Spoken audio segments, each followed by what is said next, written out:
So I'm going to present all the module 4 about finding suitable partners. That is something that we have already been mentioned, some good inputs from the previous presentations.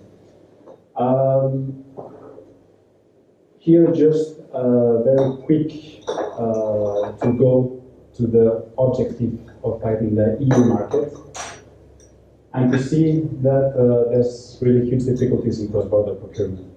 So it's been slightly improved in the last 10 days. Some data says that we moved from 1% of direct cross-border procurement 10 years ago. We are now a little bit about 2%. SMEs are quite underrepresented, taking into account that represents the business fabric of Europe. It's 99% SMEs. So can I just add one thing there? Yeah. So even though the direct cross-border procurement market is 2%, yeah, the number of contracts available in that 2% is massive. Yeah. So if there's, I don't know, there's not a million, but there's a lot of contracts available across Europe. Sure. And that 2% represents hundreds of thousands of opportunity. So I think, you know, I looked at this in a little bit more depth previously, and I think that number kind of like scares people because they think, why would I bother? But I think if you added the number of opportunities that presented of cross-border opportunities, that becomes a very different proposition. Yeah. And even it's better than the USA, for example. Yeah. Yeah. We as European SMEs are playing better than in the case of America. Do we know what's steering that statistic, whether it's the same SMEs winning the majority of those contracts? The same as in the... Yeah, in other words, they have the experience of winning those contracts and they're winning them on a regular basis rather than lots of different... Yeah. So that's the situation, and I just to begin and to point out the importance of the finding partners, which is what we said before, it's the key message. And we see that is the last report that was published from the European Commission DG GROW, which was a report about cross-border procurement. And here is the 5 main barriers. And you see that the conclusion of these, of the 5 ones, is that if we find the local partner, we reduce exponentially the chances to reduce these barriers. High competition from national bidders, we partner with a local partner, we reduce that point. Preference for local bidders, which is quite a little bit the same of the first one. It's good to have the local partner. Unfamiliar legal context, business dynamics, everything. Obviously, a local partner may have all this kind of information. Geographic distance, language barriers. So here we see that we need to find a local partner if we want to bid in other countries. That's the main conclusion. So that's the key message. We are going a Spanish company willing to bid in France. For the first time, they need a French partner, or at least an international partner bidding in France. So here, it's about challenges in going bid with the guidelines and everything we have done. Normally, SME faces lack of experience, newcomers in the market. In the market, they will to bid in another country. Culture, language, it's a competitive, unknown market. We need investment. We are not going to bid in 2 days in a new market. Spanish company are not going to bid in Poland in 2 days and expecting to have some results. So we need to have some analysis, and that makes we need time to do this analysis. And we need to know exactly the tender process. Obviously in Europe there's the tender directives, but these directives are transposed in national legislations, and there could be some differences. And also there are some kind of non-official dynamics. In Poland, in France, in Spain, everything. Local authorities or national authorities may have some ways or bidding. Not always. It's good to know this kind of information. So here we see that the consortium, so finding the local partner is not even an alternative, but it's normally a need that an SME is to do. So the question is more, find the right partner with who and where to find that information.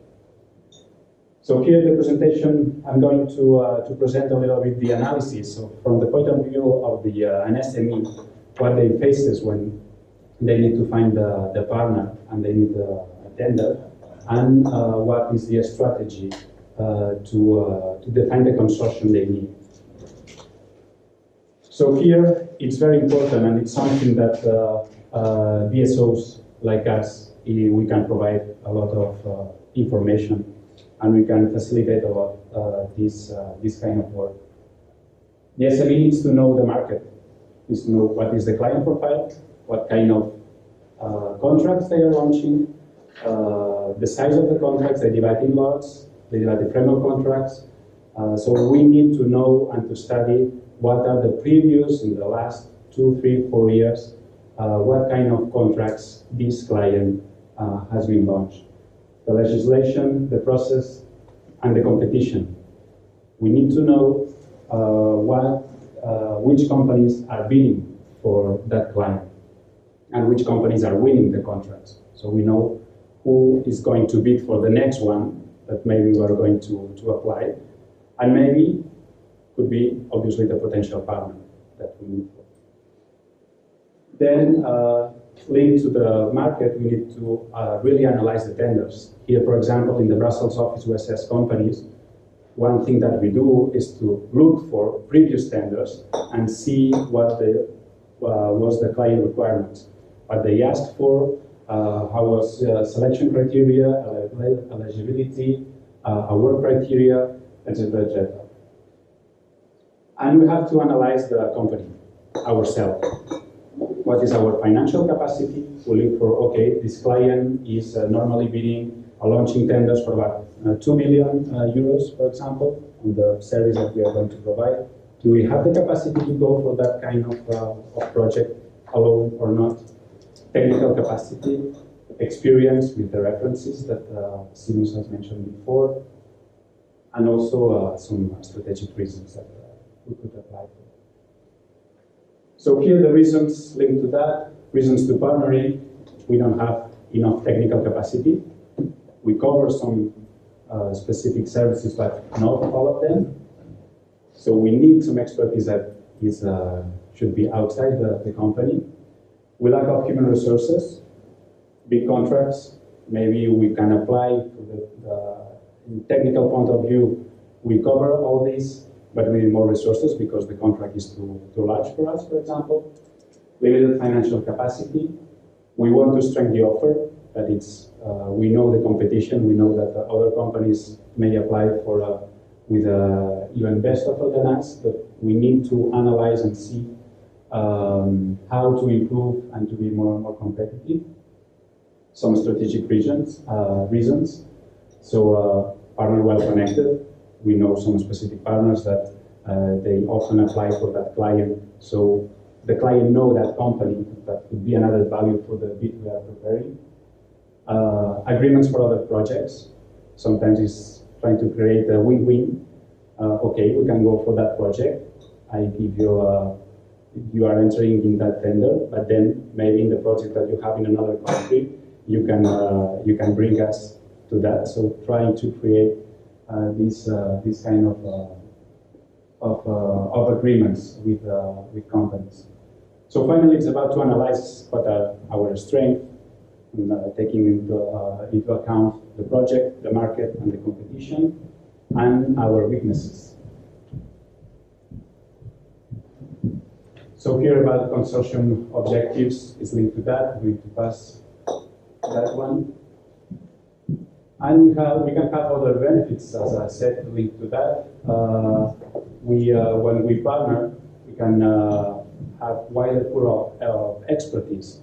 So maybe we can partner with a company that complements some of our services, so we can enter in new markets. Maybe it's a communication company working for financial institutions, and we partner with a company working for a pharma sector, for example. So we can partner with that company, we can enter to the new market. We could have better ability to bid on other projects, because not all our resources are focused in 1 or 2 or 3 projects. So we share the capacity. Cross-sector approach, linked to what I mentioned before, and opening markets. Maybe the markets that our partners are bidding, they can invite us to go to these markets. And it's about all these partners source of business opportunities. We can have a tender tracking system. There's a lot of opportunities. Often the ones that we can bid for is the one that maybe the aspirant has already identified, not already launched, and they are willing to prepare something. And they told us, okay, I know that in 2 months there will be this tender that is going to be launched for that client. We could partner for this. So it's a very, very good source of information for future opportunities. So here the strategy, taking into account what I mentioned, is we have to answer at least these 3 first questions. Is what we know about the market, about the tender, what we can do, and then who we need. Who we need is obviously what is the partner profile that we need. And here is how we are going to find the partner and where. Here obviously it's about our own network, but also all kind of external source. And here our role could be a key role to find these partners. So I'm going to briefly analyze that, what we know and what we can do. It's about, first of all, the analysis, about the market, the project itself, our capacity and the competition. And here the strategy could be in 2 main blocks. One is we want to bid alone or we want to lead a consortium, so that we decide the strategy of that tender. And the second one is we need to find the consortium. We need to find the leader. So here the approach for the first block and the second block is quite different. If we decide to bid alone, here it's not the case for an SME that is willing to bid for a new market, because it's a waste of time normally. But could be if we fulfill our requirements, we feel we are strong in the market, the client competitors. The second option is the leading a consortium, so it's ourselves that we define the strategy. So we fulfill our requirements, strong references, we have enough market penetration, capacity, but we need partners to have the offer more competitive, stronger. The last 2 is about partners. So here, it's, as I said, it's about finding the right consortium. So we can provide some added value, but we need to know to be in with a company that's going to lead. Here, doing the database, knowing the competition, knowing who, what kind of companies, which companies has already won the contracts is essential, because normally it's the companies that are going to be the game. If we lead a consortium, it will be alone, so there's no strategy in finding a partner, they're just going alone. But if we lead a consortium, it's about what already also Seamus mentioned in the previous presentation. We are looking for good references. First of all, we need to know what the partner can provide. Expertise, human resources, local market penetration, business culture, maybe project information, maybe it could be a company that knows the client, that knows not exactly what is said in the tender, but okay, I know the client likes that kind of consortium. They like that the university comes with the company. They like that the team leader is a local person, whatever. All these things that a public authority can never put on paper, but they know that that works. Reputation, obviously. Well, maybe a company that is well known because it's very innovative, that works very well, etc. Access to finance, because maybe there's in the country, for a foreign country, we cannot have access to finance in another market, and through the company in the local market we can have some financial assistance. Technical and management capacity. Overall, it's trying to really have a balanced consortium. Here, going to pass, it's about some methodology and how to decide the strategy of a consortium. taking into account the 16 king hats to this idea strategy, what we are going to do, what we know, the facts, some new ideas, the benefits, the problems, feelings that we see. So define the strategy of a consortium, and we can take any kind of methodology that can help us on that strategy. The second block that we mentioned, not leading a consortium, but we are going to be a partner because we don't have the capacity, not even the well position to be. We need to find the consortium. Here it's about the database I mentioned. We need to know which companies are going to bid on this and analyze these companies. Here the most important thing is to prepare a strategic approach towards. So we know the companies that could bid for that tender. Depending on these companies, we have to sell ourselves to convince the right consortium. So we need to know what we can provide to that consortium. And that could be a little bit different depending on the company. Here it's about try to identify what we can offer that this company is going to buy. Here sometimes it's because we are very innovative. Sometimes it's because we have lower prices from our experts, for example. Sometimes it's even, as I said, again, for a Spanish company, it's one of the classics. Okay, take me to this. I'm going to open the Latin American market, for example, for a German company. So take me to that project, and I can be a door for you for the Spanish market, for the Spanish-speaking market in Latin America. So the reasons could be a lot of them. It's about to find for each company the right one. Here, so we come back, what we know, what we can do, and the strategy, then is who we need. And who we need, we have to analyze the project requirements. And here it's based on eligibility, who we are, who can apply. The selection is what we have done and what we propose as consortium, and the award is what we are offering, the future. So selection is about the past and the present, and the award is about the future, what we propose we are going to do. So here it's about experience references, about the selection, technical expertise, financial capacity, and the award is about what we propose, about what we have analyzed this morning on methodology, on the team, etc., etc. So here we can identify exactly what kind of partner we need for the specific tender. As I said before, the non-official preferences, wishes. We may know that the client likes that we go with a local partner, and if not, we have less chances to win. Market requirements, strategic reasons, etc., etc. Who we know, it's about our own network, companies we work with, companies we know, and external sources. And here it's BSOs, we can play a huge role in being as a facilitators to find the right partners. So where to find these partners? As I said, other companies.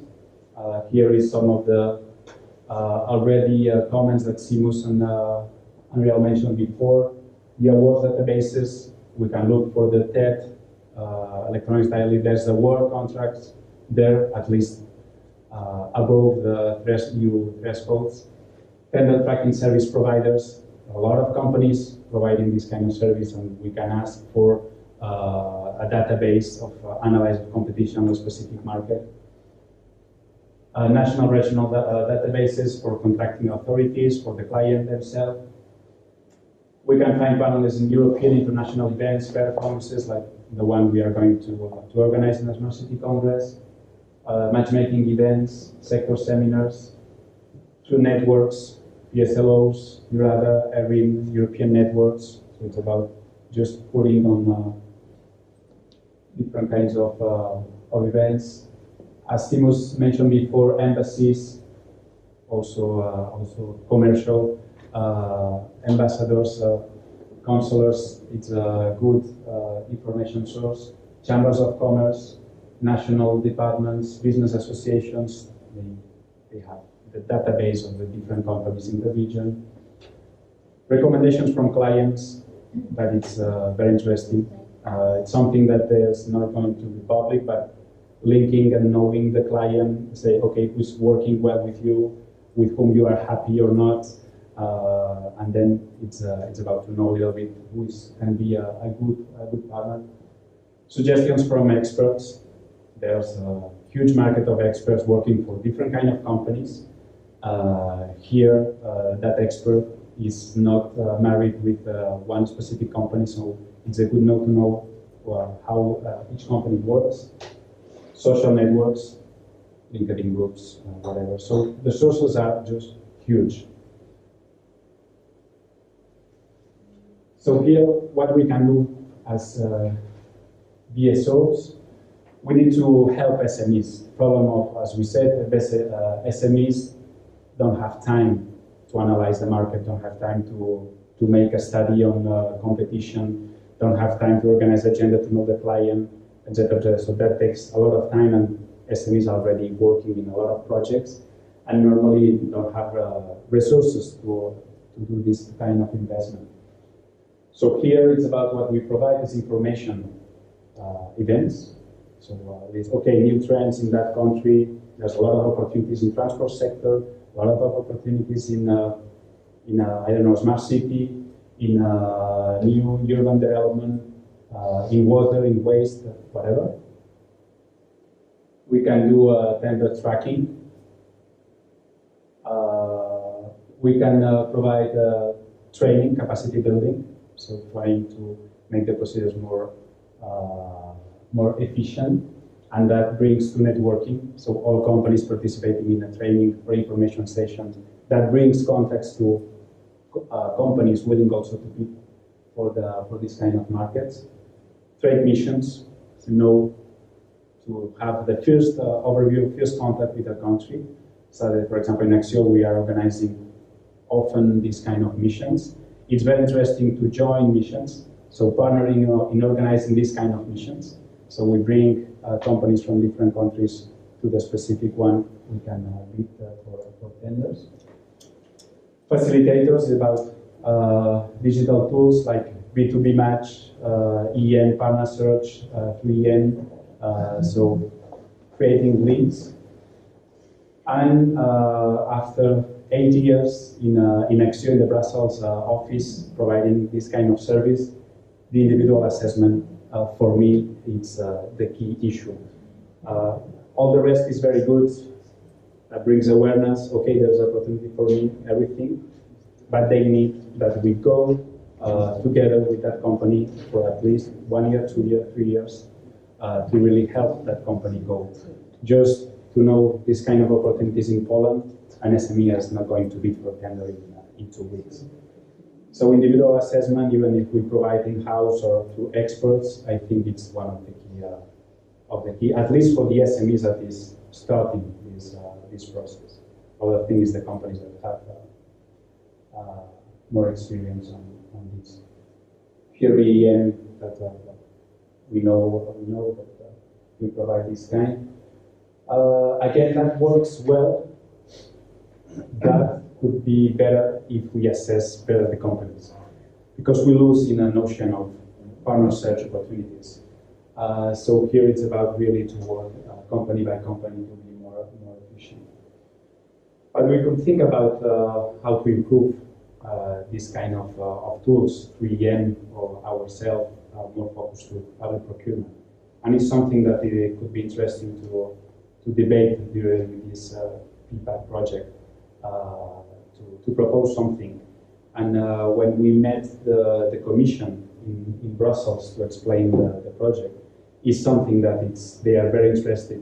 It's a pilot project, and they want to have some recommendations about future tools that the Commission is going to promote. So here it will be interesting really to think about some useful ways to cooperate. Here the bidding teams of CMOS, for example, is something that the way that we could work on this kind of activities could be very, very interesting. Just as a conclusion, competitive market, here what we wanted to point out is that we strengthen cooperation between PSOs. It's really a good way to strengthen cooperation between companies. So it's the first step because ourselves, each of us knows the best the companies that they have in each region. So we need to cooperate ourselves to really put these companies linking in consortium.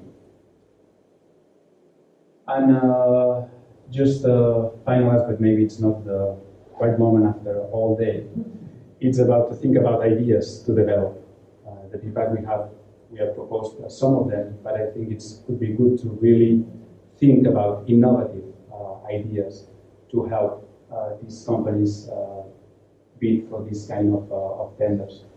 Organize more often joint information activities, breakfast, public procurement opportunities. We mentioned, I think with you, for example.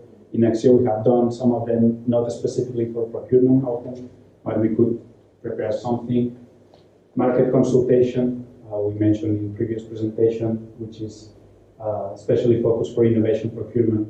It's been done. We could think about how to make more this kind of events. Again, joint missions. In ACCIO, we have done to Morocco, to Turkey. I think we could do within the EU to organize together some missions in this market. The bidding teams, pool of experts that we could share, well, etc., etc., etc. I put some of them. So that's all for the presentation.